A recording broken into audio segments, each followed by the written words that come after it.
rungtynės. Mačiau pusę rungtynių. Ačiū. Mačiau pusę rungtynių. Antroji pusėje žaidėm anglišką futbolą, kaip visada. Mes kitokią nežaidžiam. Spirk ir gaudyk. Papumpuokiam batus. Ne, ir nesisekė. Neužsikapinom už to kamuolio, nepagavom ir viskas. Tai dėl to ir pralaimėjom, ar ne? Nu, pralaimėjom, nes praleidom įvartį. Papumpuokiam, nenuleis spadą. Būtume nepraleidę, būtume nepralaimėję. O tai ką mąstat apie judančius vartus?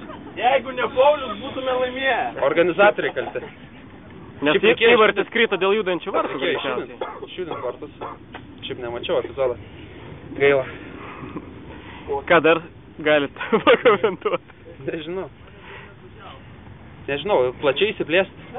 Gal parodyti? Ne, gal kokia anekdotą. Gerai, kadangi plačiai teco visuomeniai, tai mūsų žaidimo braižas nėra geras. Turim kamuolį atvest Raimundui Vileniškiui. 20 metų atidavęs futbolą. Viskas, daugiau nieko nereikia daryti. Jam kamuolį. Jam kamuolį atiduoti. Jūs pasakokit. Varžovai turi žengti Vileniškį. Viskas. Bet iš tikrųjų, jis nieks jo neuždengs. Paskirtas kamuolį toliau ir viskas. Ir pasibaigs visi varžovų bėgimai. O mes metam kamuolį ir tada bukai kovojam dėl jo.